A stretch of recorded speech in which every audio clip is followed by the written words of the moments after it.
মনে আছে আজকের দিনে ঠিক ১১ বছর আগে কি ঘটেছিল? এই দিনটা ব্রাজিল কখনোই ভুলতে পারবে না। পারবে কি করে?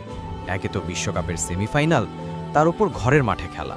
এমন অবস্থায় একে একে মোট একটি দুটি করে ৭টি গোল হজম করে ব্রাজিল, যেটা ঐতিহাসিক 7 আপ হিসেবেই পরিচিতি পেয়েছে বিশ্বমহলে।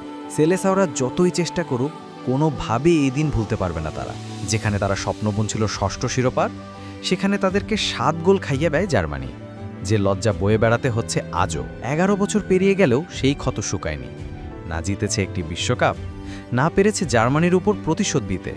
রোজার মাসে ঘটে যাওয়া সেই ঘটনার বেদনা কি করে ভুলবে? তবে কি হয়েছিল সেদিন? সেদিন ছিল ৮ জুলাই রাত পেরিয়ে ৯ তারিখ। সেটা ছিল রোজার মাস। দ্বিতীয়বারের মতো বিশ্বকাপের স্বাগতিক ব্রাজিল, আর দ্বিতীয়বারের মতো ফাইনাল খেলার স্বপ্ন তাদের। ১৯৫০ বিশ্বকাপে তো অলিখিত ফাইনালই ছিল তারা।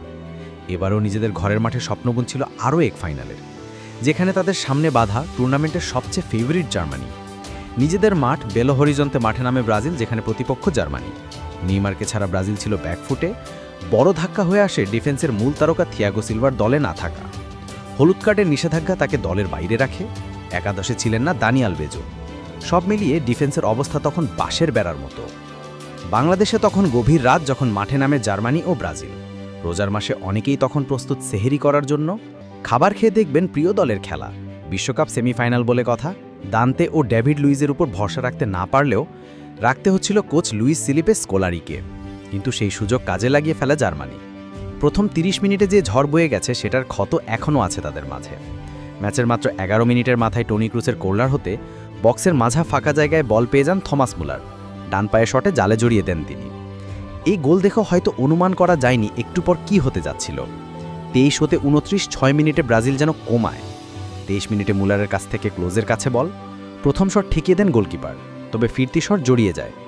তাতে করে রোনালদোর দেশে তার দলের বিপক্ষেই গোল করে বিশ্বকাপ ইতিহাসে করা তার ১৫ গোলের রেকর্ড ভেঙে ১৬ গোল করেন ক্লোসা। উদযাপন শেষ হতে না হতেই টনি ক্রুসের গোল পরের মিনিটে। ২ মিনিট পর আবারও তার গোল। এবার ব্রাজিলের ডিফেন্সের ভুল। একের পর এক গোল হজমে গ্যালারিতে কাঁদছিল দর্শকরা, আর জাল হতে বারবার বল বের করছিল সেলেসাও ফুটবলাররা। একটু পর সামি খিদেরা গোল দিলে ব্যবধান হয় ৫-০, সেটাও ৩০ মিনিটে। ২ জোড়া গোল করেন চুরলে। শেষ পর্যন্ত তৈরি হয় বিখ্যাত 7 আপ, যেই শোক এখনও বয়ে বেড়ানো লাগছে সেলেসাওদের। সেদিন রোজা হলেও অনেকে সেহরিতেও খেতে পারেননি। এরকম ফলাফলের পর কি চাইলেও কিছু খাওয়া যায়? আজ সেই ঐতিহাসিক দিনের ১১ বছর পূর্ণ হলো।